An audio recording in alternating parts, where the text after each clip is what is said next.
from the internet. Probably as good a time as any to announce. I hate YouTube. I think everybody knows that I hate YouTube. And for the last 18 months, we've been 100% shadow banned, and then intensely since our work during Hurricane Helene.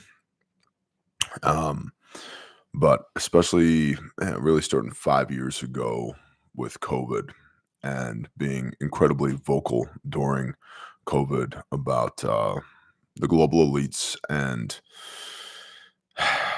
the administration at the time and the tyrannical actions that were taken. So YouTube, as such, has silenced our voice, drastically limited or completely eliminated our organic reach, which is why we've used things like Patreon and other platforms to continue to get the word out. I will be pivoting off of YouTube. When? I don't know. And it'll be a transition, not a light switch. But I would strongly encourage you, if you're not already on X, to get on X. Now, I realize other people will say, you should be on Rumble. Negative. From a content creator standpoint, Rumble's a horrendous platform. It's terrible. Whether or not you like it, I don't, and many other people don't. And so we're making a bid on X. Go to X. You'll find me. TJ Morris. That's me. You'll find me. So over the coming weeks and months, expect to see more of a transition from YouTube to X. Adrian Milando, thank you for all you do, sir. Thank you for the super chat. Appreciate you. So with that official announcement, YouTube wants to play games. Cool. We'll pivot. It's incredibly demoralizing. And I won't do it. If you're in a relationship with a narcissistic asshole that gaslights you daily, what do? You leave. Simple as that. Well, YouTube's been doing that for years, and we're not going to continue to play this game. So find us on X. So with that being said, commentary on today's short form brief is up. Hopefully you've seen it. We've altered the way that we are producing the brief. If you're on Patreon, you get the written brief, and then Gen Pop, you've got the short form video, as well as now long form commentary.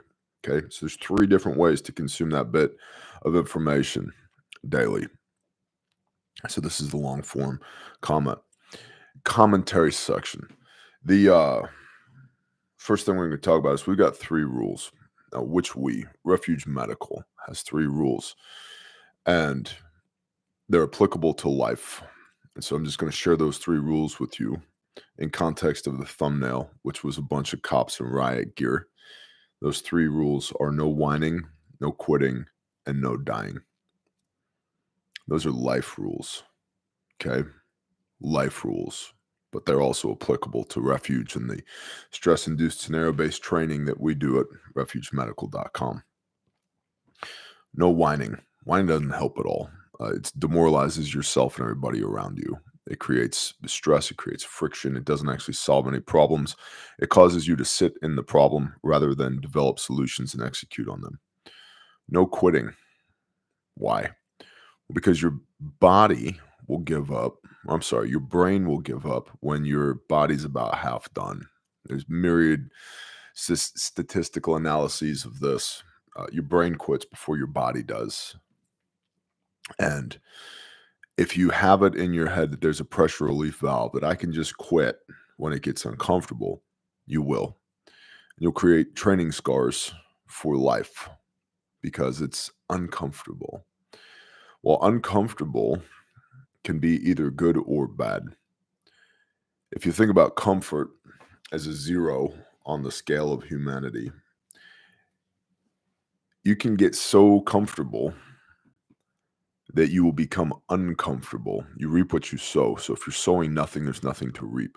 And that uncomfortability that was bred from comfortability due to a lack of action then turns into a lack of safety. So we go from comfortable to uncomfortable to unsafe. Then we go from unsafe to dead, which violates the third rule, no dying. Okay. So good uncomfortable is shouldering the burden of responsibility, doing what we need to do every day, living as the priest of our home, living as a king by the blood of Messiah. Execute, execute, execute. Make yourself uncomfortable. Willingly engage with the hard shit daily, because that leads to life, the opposite end of the spectrum. So no whining, no quitting, and no dying. Now you might ask yourself, why no dying? All people die, Bear. For surely the Lord shall not tarry with man more than 120 years. Yeah, maybe it's not your flesh, your meat suit that I'm talking about. Now, contextually in training, again, we don't want to create training scars where it's okay for you to die, because you will fight the way you train. So if you half-ass your training, you'll be able to fight only at a half-assed level. We don't want to create training scars where you die in training. That's dumb, because you're not allowed to die in real life. You got to fight with every last ounce of effort that you have. But everybody dies sooner or later. Everybody dies sooner or later, physically, which leads us to no dying. What is the purpose of this channel? What is my purpose in life? To save lives while in service to the Father's kingdom and experience the abundance of His provision and blessing. Not YouTube's provision and blessing, not the world's provision and blessing, His provision and blessing. How do we save lives? Well, first and foremost, a relationship with Christ. Okay. Thank you, Greene County, for the super chat. A relationship with Christ, first and foremost. And I know there's some of y'all who listen to the show, who watch the show, and you're quite comfortable in your apostasy or your heathenism. That's fine for you. I'm not comfortable with that. And I'm not saying that you can't hang out here. I'm not saying that you're not welcome, but I am saying that I don't want to hear your bullshit responses to my relationship with the creator of the universe by the blood of the Son, to my understanding of the Word and the Word made flesh. Okay, so we're unapologetically about that. So no dying. I was talking about this on Patreon last night. You can kill me physically, but all you're going to do is level me up. All you're going to do is put me in the presence of the Most High. Cool. Which after I get done weeping, hopefully I will have the spiritual intestinal fortitude to say, sir, it's great to meet you. Thank you so much. Appreciate all you've done for me. Mr. Bear reporting for duty. I would like a double bit battle axe, please. And please send me through the indoc and selection process for whatever heavenly unit it is that murders demons, because I'm in. Let's go. All right. So no whining, no quitting, no dying.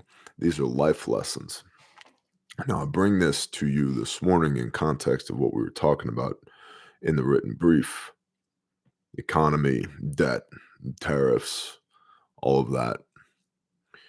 While I love this country, the leadership of this country is something that I often find myself at odds with. I find it hard to give praise. And some of that's me. Let's just be honest, right? It takes two to tango. Some of that's me. I'm an ENTJ, right? Extroverted, intuitive thinking, judging, capital J, judging. So I analyze things. I look, and I'm also, for those that don't know, a drummer, a quite accomplished drummer, career spanning more than 2 decades.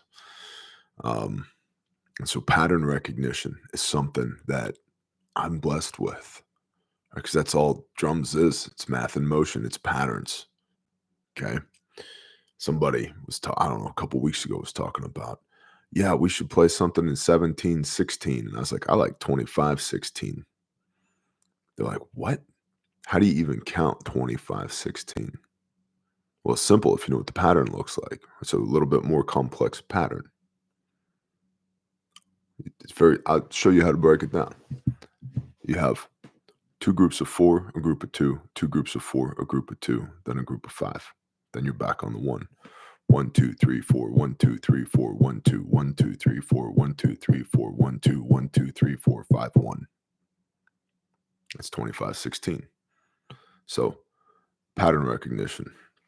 And so if it's baked into me as part of my giftings and talents and delights from the Creator, and then I look around at all my countrymen and our air quote elected representatives, I see patterns that emerge. And so this is not to knock the current presidency or the former presidency, but let's talk about what we got going on right now and potentially, and that's asterisk caveat, potentially what comes next. Our debt's unsustainable. We've known it's been unsustainable for a long time. For me, it always goes back to the money. It goes back to the money. How far back do we have to go before we get back to real money? 1913-ish, if not earlier than that. We know about the gold standard and certain presidents getting shot. And it's interesting. Anybody who's ever advocated for returning to the gold standard somehow got shot by a conglomeration of the Central Intelligence Agency, organized crime, and other bad actors, oftentimes the Federal Bureau of Investigation. I'm sure that's just a coincidence, right? It certainly couldn't be pattern recognition. But fiat, right? See, the problem for they is when you have money that sounds like this. You can't just print this. You can't just make more of this. Shut up, printer. Oh, look, the robots are revolting. There's effort. There's work product that went into producing this. Okay, so it's part of why it has inherent value. When we talk about silver, it also has inherent value from a manufacturing standpoint because it's a commodity that's used to produce certain products. Gold also, to a much lesser extent, is a commodity that's used to produce certain products. So they have inherent value because effort was required in order to produce them and because they have application versus something like this. When your money sounds like this has no inherent value. This is fiat. The only thing that gives us inherent value is a federal edict that says that you must use this in order to transact. Now, you'll hear people who go on and on about the digitization of the US dollar. Well, we've been there. We've been there for a long time. Every one of you has a debit card. Every one of you has a bank account, right? So we're already there. And we know they've admitted it. The Fed will just type up more money on their computers as needed. So because the money supply continues to increase and the money itself has no inherent value,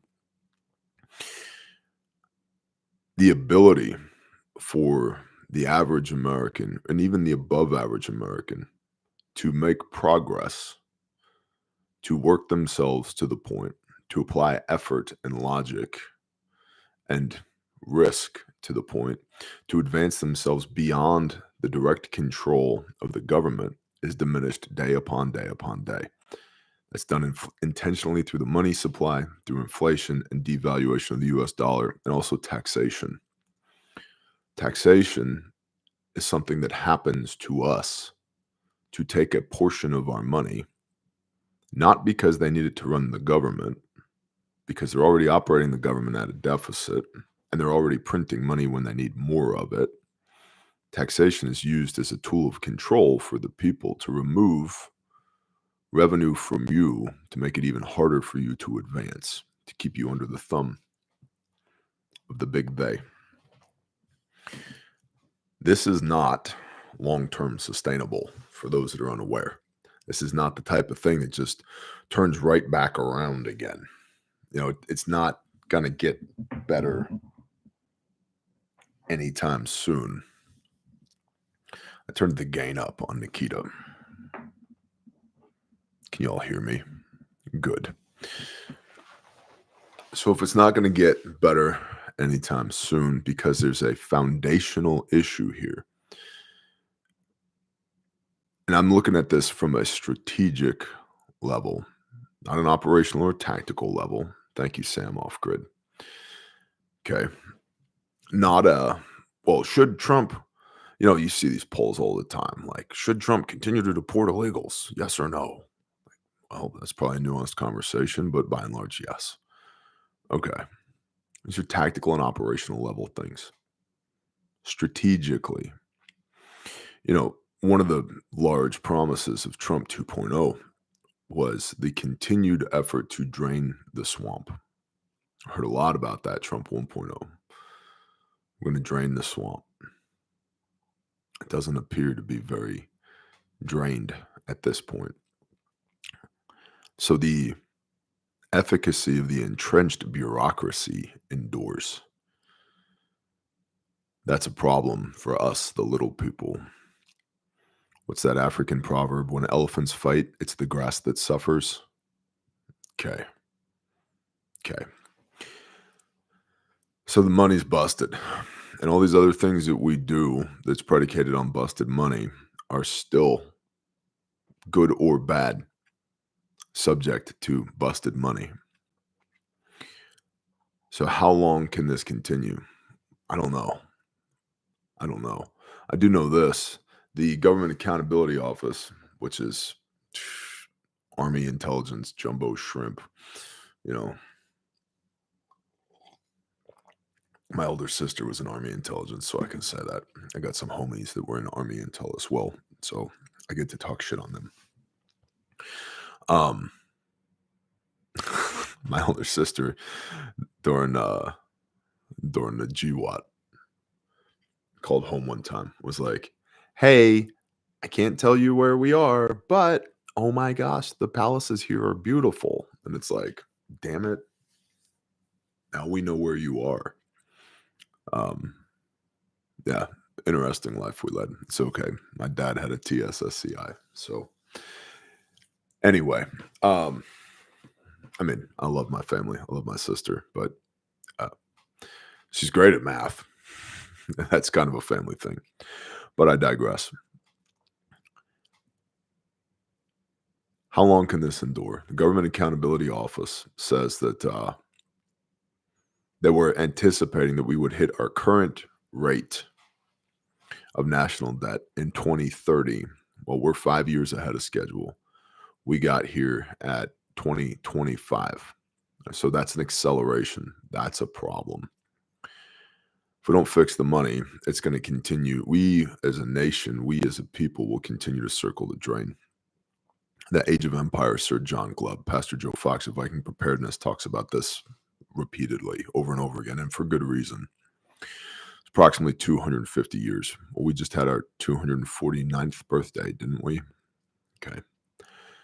Approximately 250 years. And people will bring up the Roman Empire. Well, the Roman Empire lasted 750 years. In 3 distinct phases of approximately 250 years each, which does mean that it's possible to have an America 2.0, if you will, like a phoenix rising from the ashes. But the pain tolerance of the American populace is going to have to increase in order to endure through that period of time from 1.0 into 2.0. And it's going to take a lot of stalwart leadership in order to navigate that process.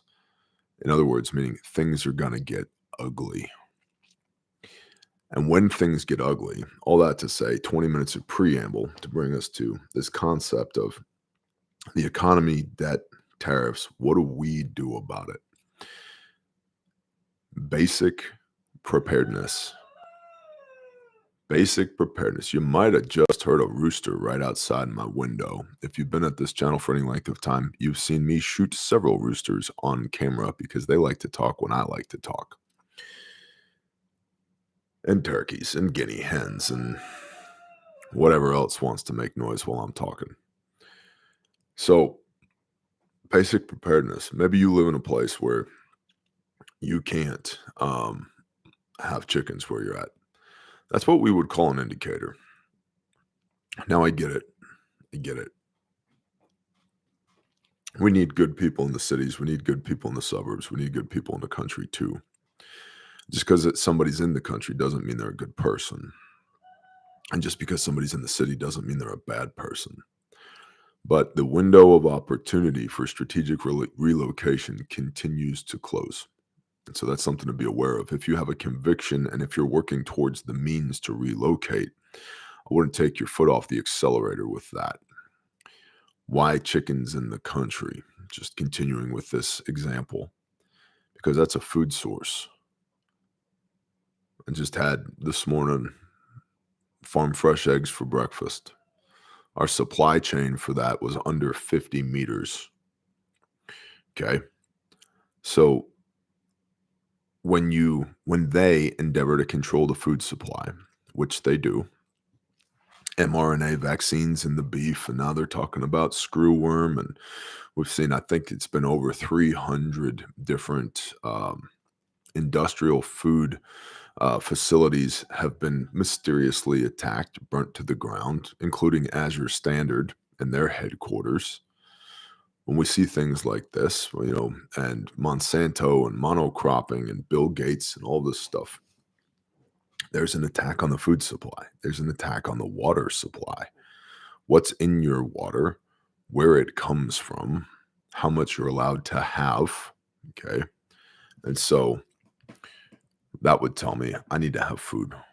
I need to have water. What about security?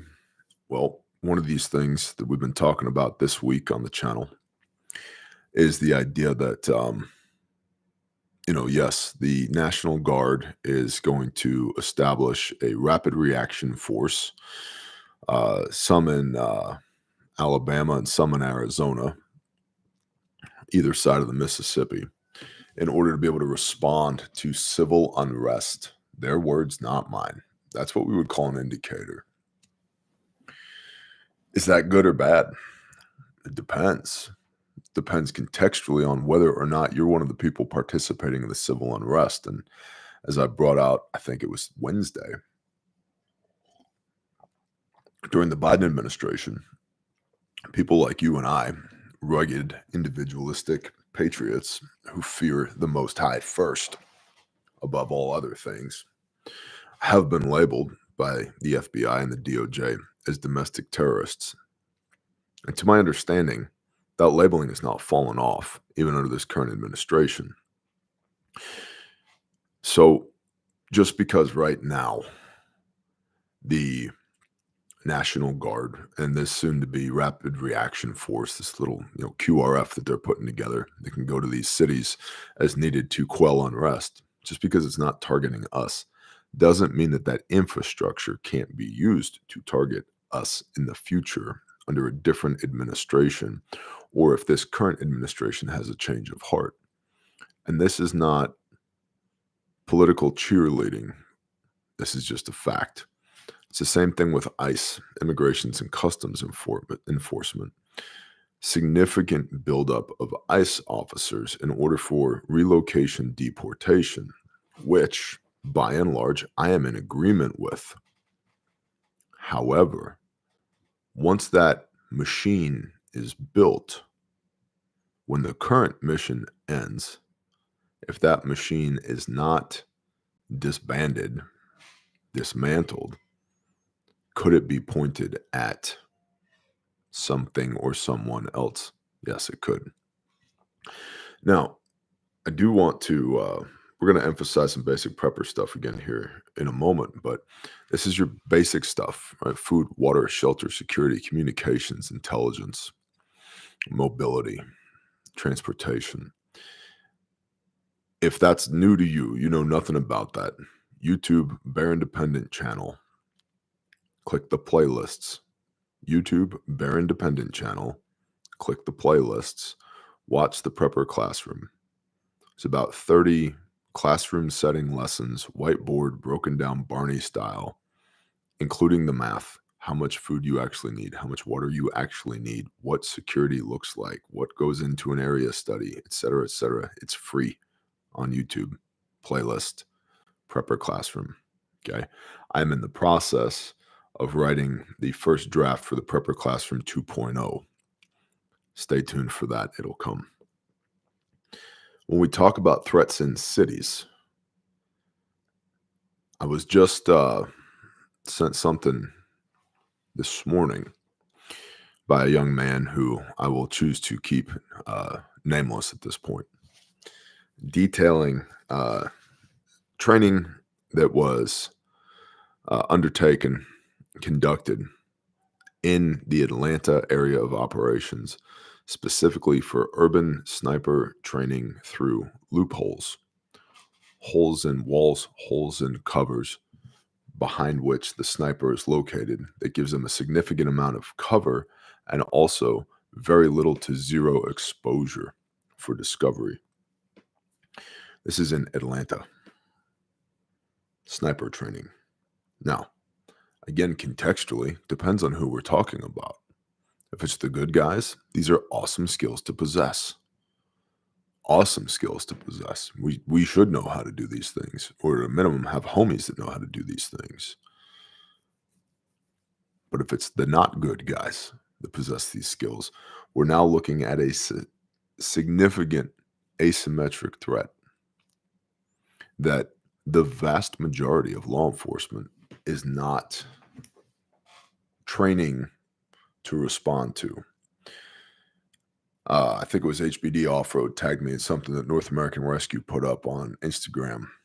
Somewhere in Kanadistan, a fire department ladder unit put a sharpshooter, the guy with an M4 and an ACOG on it, into the bucket of the ladder and lifted him up so that he could take shots at somebody, I believe it was on the 4th floor, that was holding hostages. And that's great. It was also blatantly obvious, right? So if we talk about like what a near peer threat looks like for this law enforcement officer with his M4 and his ACOG in the bucket of the ladder truck, well, it took minutes in order to get the guy in the bucket and raise him up to the appropriate height to then be able to take the shots at probably no more than 50 meters to make hits on the guy that was holding the hostages. Now, on the one hand, great job, officer. Great job, fire department. That's wonderful. Well done. Good and faithful servant. On the other hand, anybody with like kindergarten level plus observation skills could have seen what was happening here and simply relocated and not been on the external porch where the guy was shot and moved to cover. And now what do we do?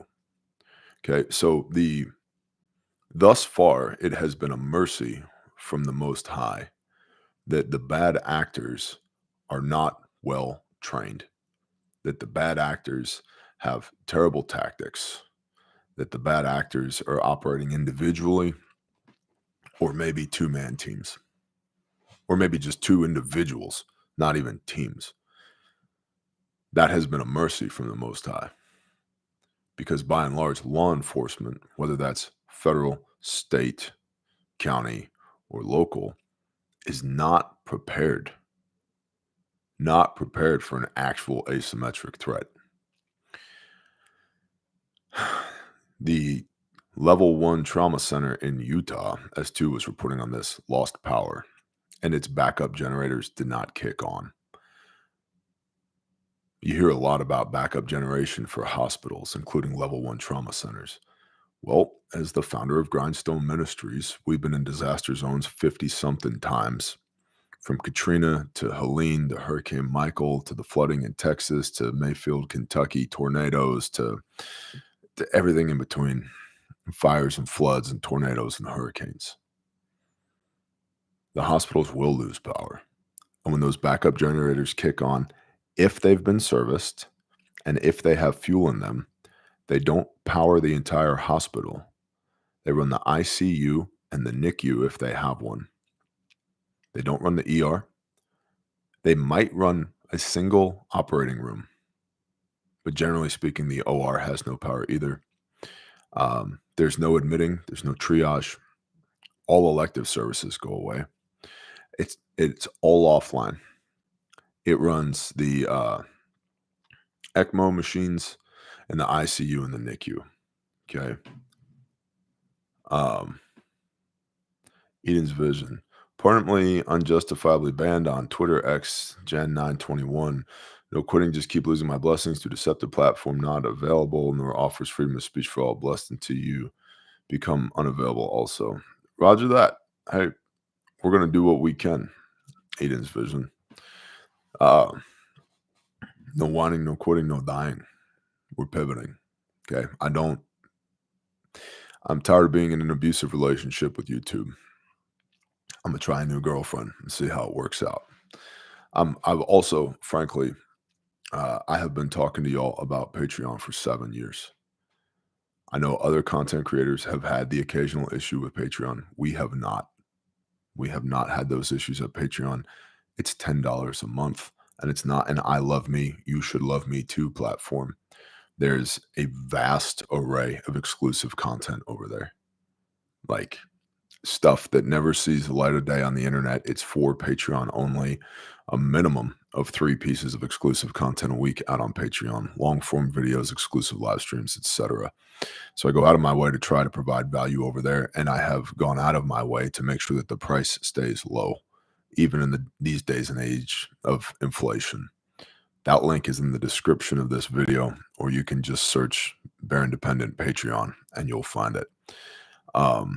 Kermode right there in the chat. Patreon is the best money I spend all month. 100%.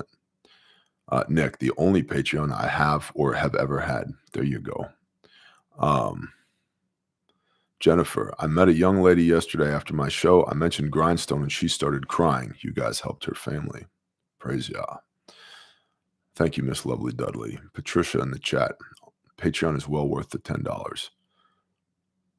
Kevin, Bear's Patreon is the most active one I belong to. Yep. So, in any event, that exists, and that has existed as an option for 7 years.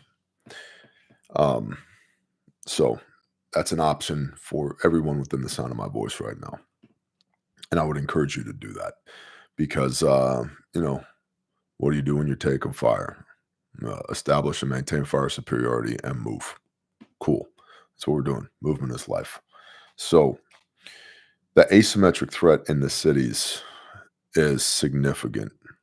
Hospitals lose power doesn't mean they're coming back on. And I have made this statement before, and I'll say it again. 4 dudes in a pickup truck can, no questions asked, wreck your county. Wreck it. Like, wreck it. How? I'm not going to say that open source here on the internet because if there are bad guys watching, and oftentimes there are, I don't want to give them any ideas. But suffice to say, it would not be challenging. Give it 24 hours and your telecommunications, communications, and power infrastructure are gone. Asymmetric attacks on learning centers, law enforcement, EMS, and fire are ongoing. Individual targeting at officers' homes is ongoing. Probably some infrastructural attacks like major avenues of access, egress, like bridges, tunnels, etc. Water infrastructure. Yeah, just all that in a day. Well, we'll use thermal drones and we'll find the bad guys. A capable thermal drone operator could do that. There's an observation that I have from training LEO all over the United States. And it's one of the things that I share with you all from a preparedness standpoint. Possession does not equate to proficiency. Just because you have the toys doesn't mean you're good with them. Doesn't mean you know how to use them. And that applies to me too, which is why individual training is incredibly important. We'll go there next. But possession does not equate to proficiency. You can have enhanced night vision goggles with thermal overlay, and if you don't know how to move in them and how to use them, and if you've never shot in them, it means nothing. It means you just have like a 3 pound, $40,000 paperweight on top of your helmet. Okay. You can have the thermal drone or the drone with the thermal payload. And if you don't know how to use it, it doesn't matter. There are also times where, depending on what the ambient temperature is, if it's close enough to body temperature, that thermal is going to have a hard time working. So, yes, in theory, all of these things are in theory. Yeah, sure. The appropriate, uh,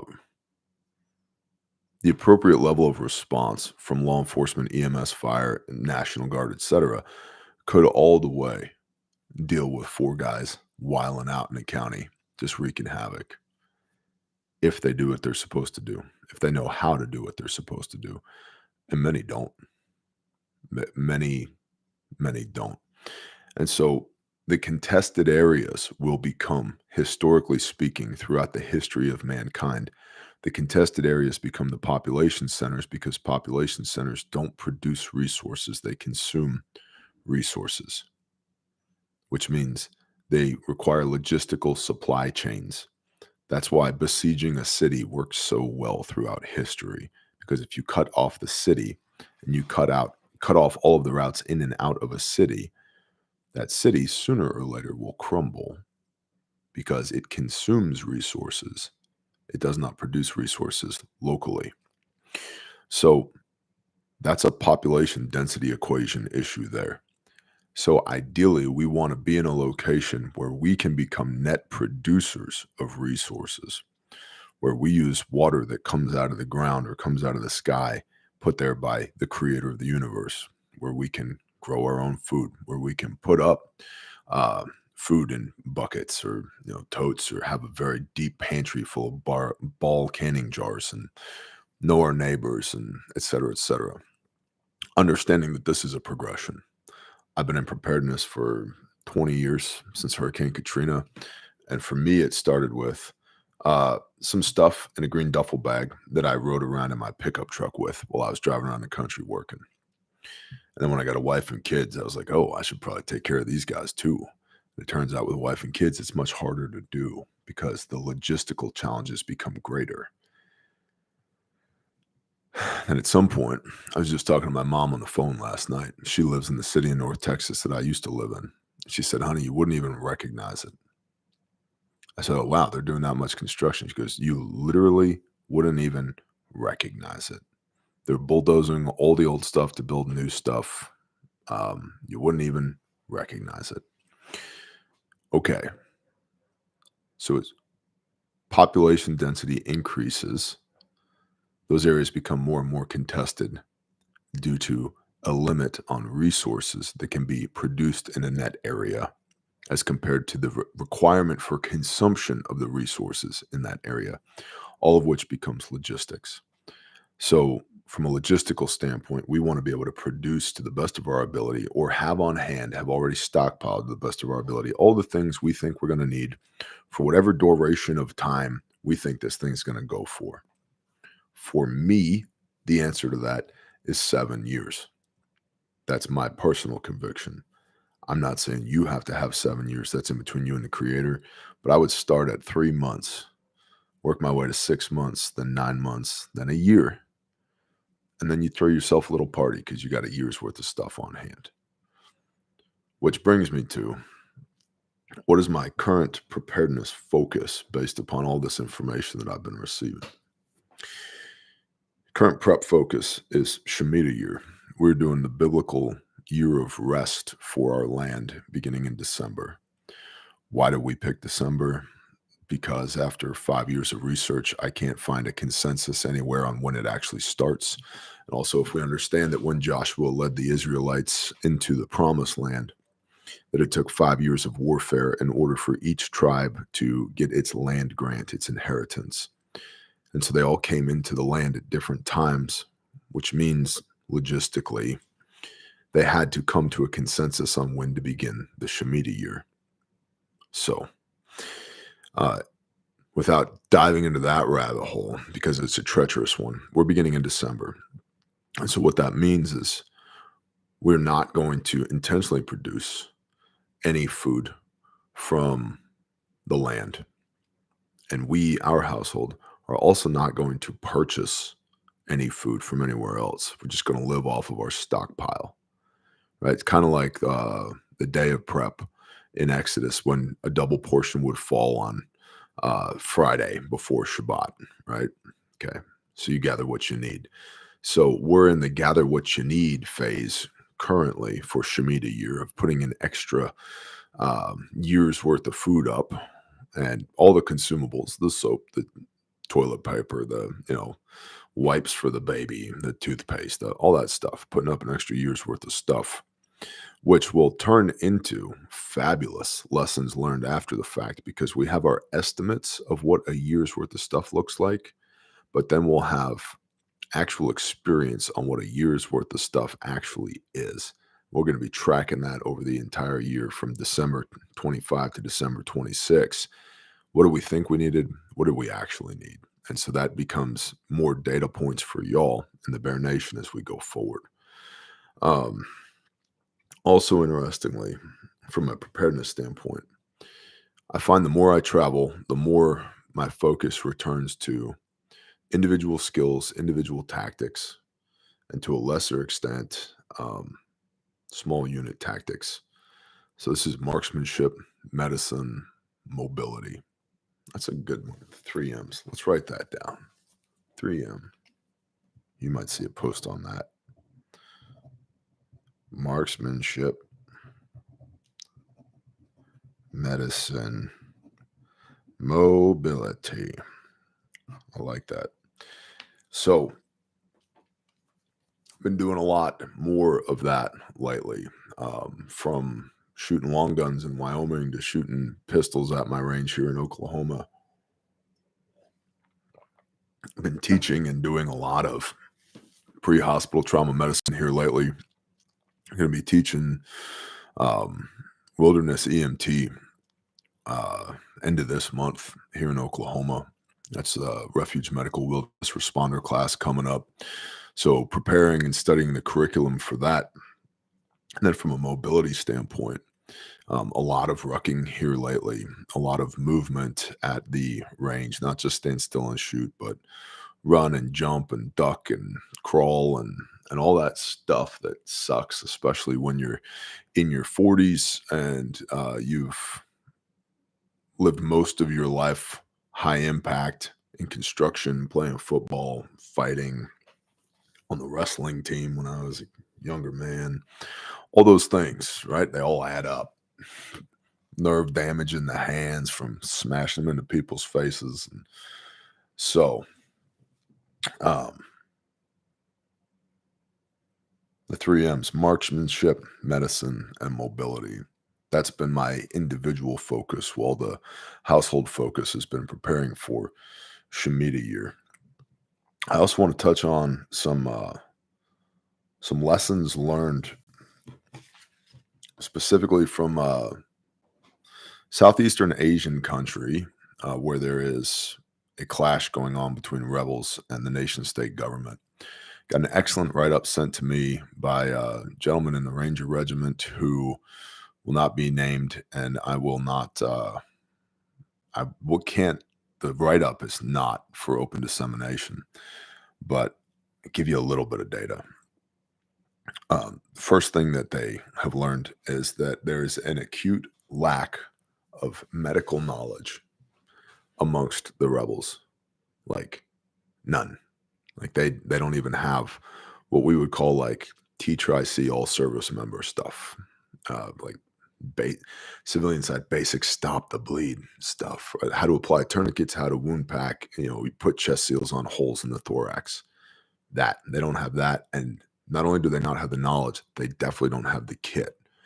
So that's been a major hurdle because one of the things that they're fighting against are drones, and in their experience, the drones are being used for two reasons.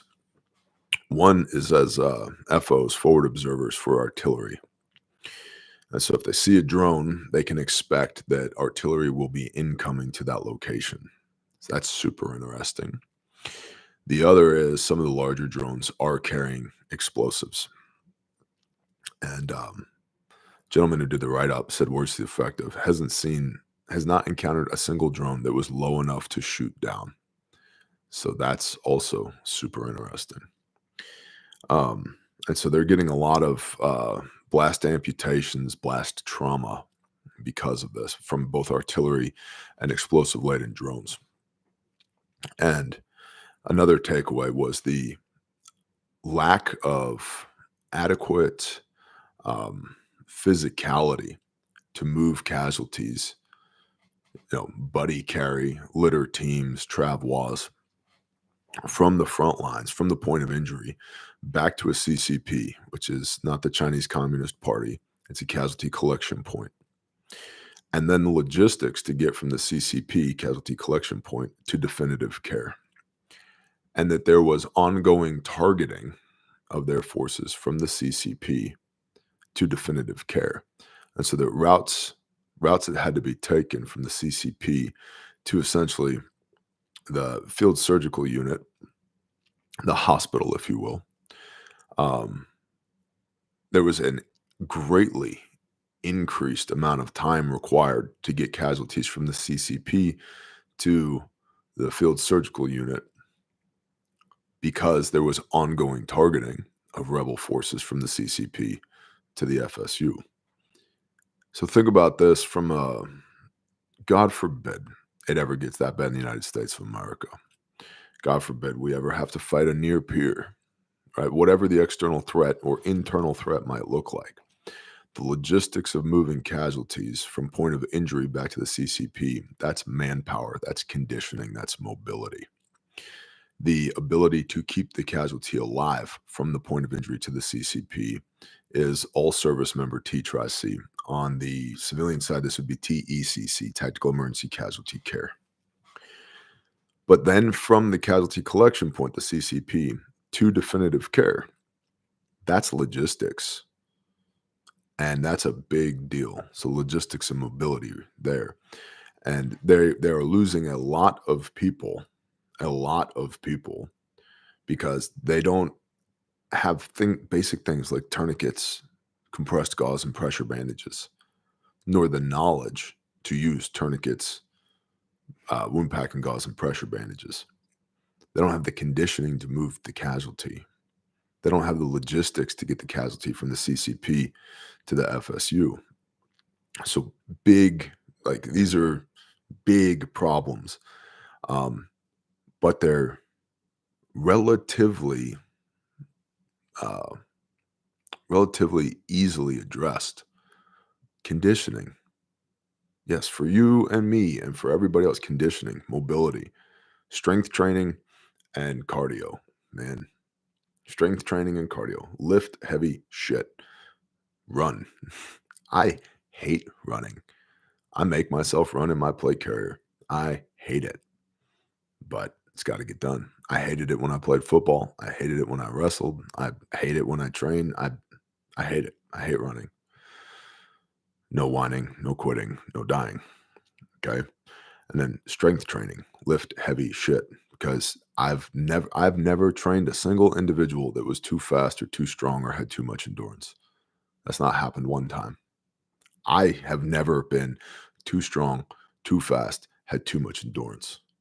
Okay. So from a preparedness standpoint, from a training standpoint, I'm giving you guys a little bit of a download based upon these drone warfare lessons in a contested area in Southeast Asia, because let's go back to asymmetric threats, snipers, and loopholes in the ATL. Okay. Do we have drones in America? Bet you took us we do. We've got drones in America. And then another thing, constantly reinforced, just foundational understanding, is we do security first and then we do medicine. And we can't begin medicine until we have security. And this is, phase one of TCCC, care under fire. The care management plan for care under fire is return fire. That's the first medicine we do. Is return fire, establish and maintain fire superiority, right?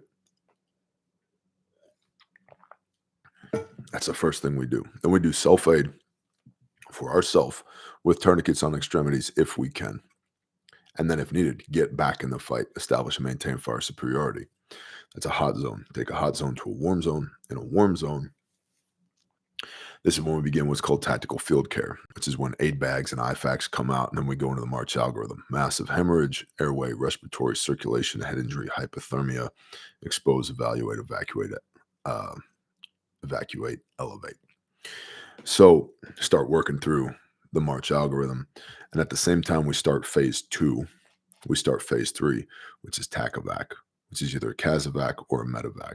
We prefer MEDEVAC. MEDEVAC is a way of moving the casualty from the point of injury to definitive care that has qualified medical personnel on board. EMTs, paramedics, hospital corpsmen, whatever we got.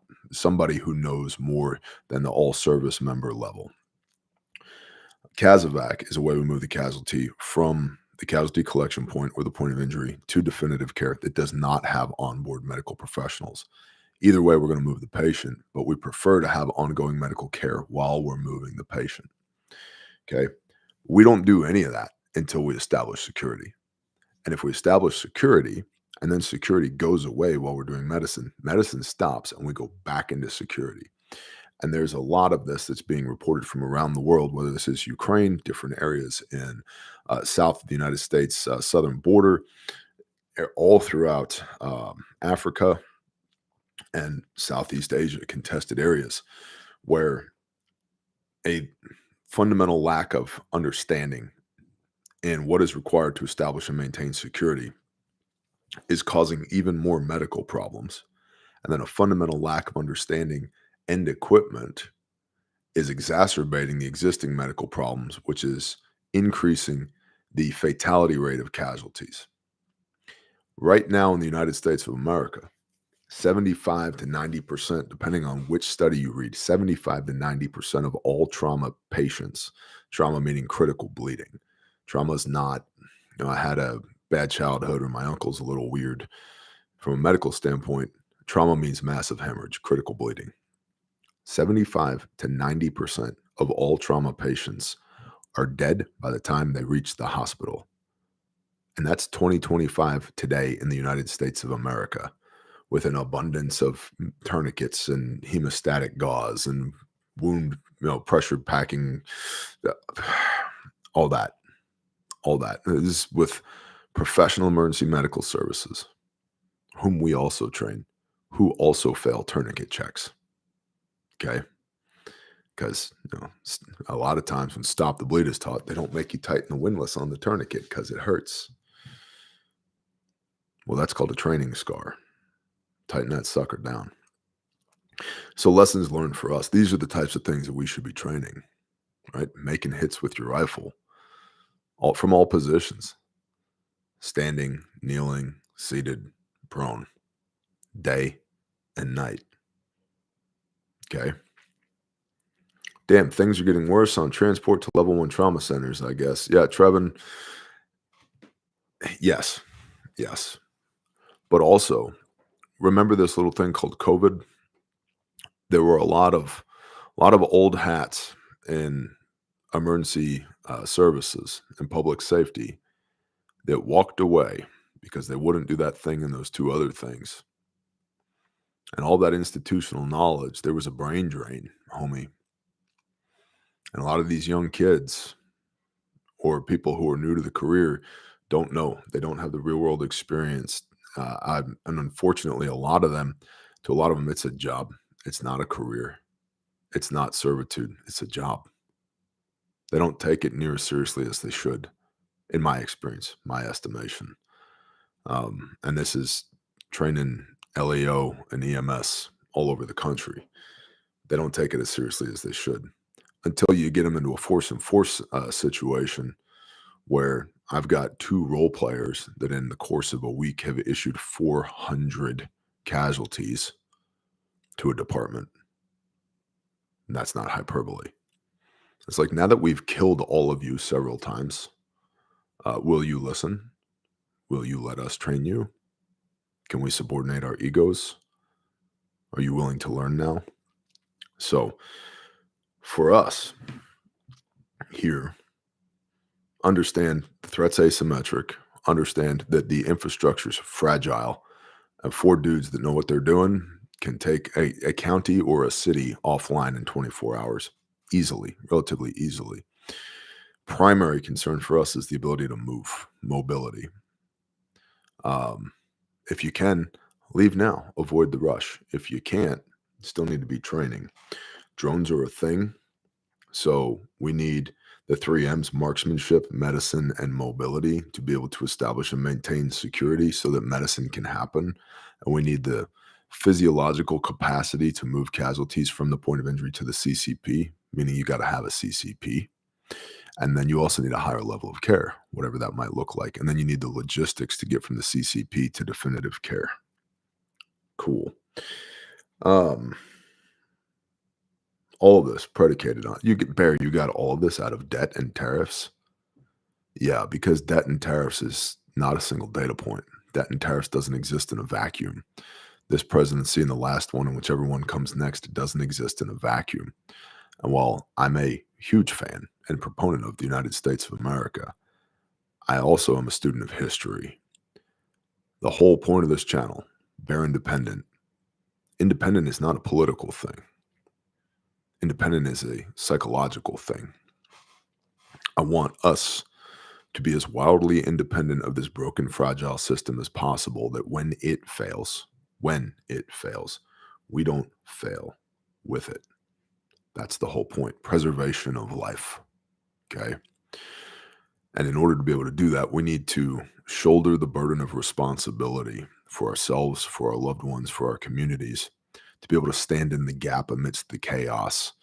If we go from America 1.0 to America 2.0 or whatever else may come, that during times of uncertainty, that there are certain men that can stand in the gap. And in order to do that, we need the capability, we need the resolve, we need a relationship with Christ, most importantly. That's the whole point. That's the whole point of this channel. I don't want you to check out unnecessarily, prematurely, before your time, which goes back to the 3 rules: no whining, no quitting, no dying. Links are in the description for all the cool things. We have 2 slots left for Wilderness Responder. It's at the end of this month in vicinity of Spiro, Oklahoma, Refuge HQ. 2. Strongly encourage. Bear, what's that tattoo under your left arm? That's 3 crosses. Golgotha, the place of the skull. That's Mashiach, Messiah, right there in the middle. Man, you never showed that on camera before. Yeah, the guy who got these tats is dead. Okay. I'm a new living creation. Praise the Most High. We have 2 seats left for Wilderness Responder. RefugeMedical.com. Click the training tab. We have availability in the upcoming Essential Responder, which is a 2-day scenario-based training event. That is October 26th and 27th. And that is lecture, practical application, stress-induced scenario-based training, including motor vehicle accidents, mass casualty, triage, and then also force on force. And then we have our Train the Trainer event coming up November 9th through 11th. Also in Spiro, Oklahoma. And that is, we teach you to teach our curriculum. You are then blessed off on our curriculum. You leave with our curriculum. You leave with a wholesale account with Refuge Medical. And you leave with the ability to post your classes on our website as a Refuge training partner. Speaking of which, there are 2 upcoming classes in Indianapolis that are being put on by Nick and Al, which are Refuge training partners. Awesome guys. They have a pre-existing training company. They're already training firearms. And so they wanted to come and get trained on TACMED as well, so they could bolt on a TACMED curriculum to what they're already doing. They're great guys. So if you're in vicinity of Indianapolis, Indiana, and you want to come to class, refugemedical.com, click the training tab. I'll also tell you this, you probably heard a lot about ICE continues to hire. Mhm. They do. You probably heard a lot about detention facilities. It seems like every day there's a new thing that threatens the supply chain for pre-hospital trauma medicine, whether it's COVID or tariffs or it's, Chinese embargoes or it was the United States Department of Defense and the DLA Defense Logistics Agency there for about 18 months buying every damn thing under the sun. Uh, yeah, just that's why you couldn't get Marpat Woodland for like a year and a half. It's because the Marine Corps decided they needed 1.4 million new uniforms. That's what we call an indicator, son. Okay. Uh, so, in any event, get what you need from a medical standpoint before you need it. Included in today's brief and the other video in the written brief were two different instances of use of refuge medical kits. One was a life saved chainsaw versus leg, not the first chainsaw versus leg. Sword of truth. Very cool. Thank you. If you're interested in helping, God gave me an idea for 0 point energy. Brother, let me be perfectly frank with you. I need another project like I need another hole in the head. You get it figured out. When you're ready to launch, let me know. Also, people who work on 0 point energy tend to disappear. So I'd be really, really careful about that. I probably wouldn't say another word about it on the internet until you got it figured out, because otherwise, black SUVs and shit. So, um, one guy put a chainsaw into his leg, applied a tourniquet, saved his own life. Praise the Most High. Another guy split his toe open on a piece of pipe and was able to use some gauze and tape and get it cleaned up. So that's an aid rendered, right? We have no idea what the world's going to throw at us. But marksmanship, medicine, mobility, we need these things. We need these things in order to be able to perpetuate normalcy for the people that we love, for the preservation of life. So if there's anything that Refuge can help you with in this, refugemedical.com, you can shoot us an email. You can call the store. You can use the chat function on the website. You will talk to a real person, oftentimes me. Whatever questions you have, we'll be happy to answer them for you. So get what you can, get what you need. And I appreciate all of you. Go follow on X. Search for me, TJ Morris. Tango Juliet Morris, Morris, like the cat. Don't get Arkansided. Yeah. It's looking like the Arkansiders might get Arkansided at this point. Did you see that Trump and Hillary and Comey and the Obama and then James Clapper did and blah, blah, blah? Yeah. Is it political theater? Until I see heads on spikes, I don't give a shit. Until I see heads on spikes. Also, shout out to Scuba Rob, Scuba Mom for this beautiful grindstone knife. Beautiful grindstone knife in this sheath. I haven't figured out what system it's going into yet, but I'm a fan. I like it. I like it. So, thank you so much. And with that, y'all have an awesome day of prep, awesome day of rest. I'm going to rest my voice. I'm supposed to be filming today, and I coordinated with Dudley to give it a rest, although I've spent 90 minutes today talking. That's better than the usual 12 to 14 hours of screaming and yelling at students. So, love you guys. Go out there, be the light, voluntarily do hard things. Don't take shit off of anyone. And I'll see you when I see you.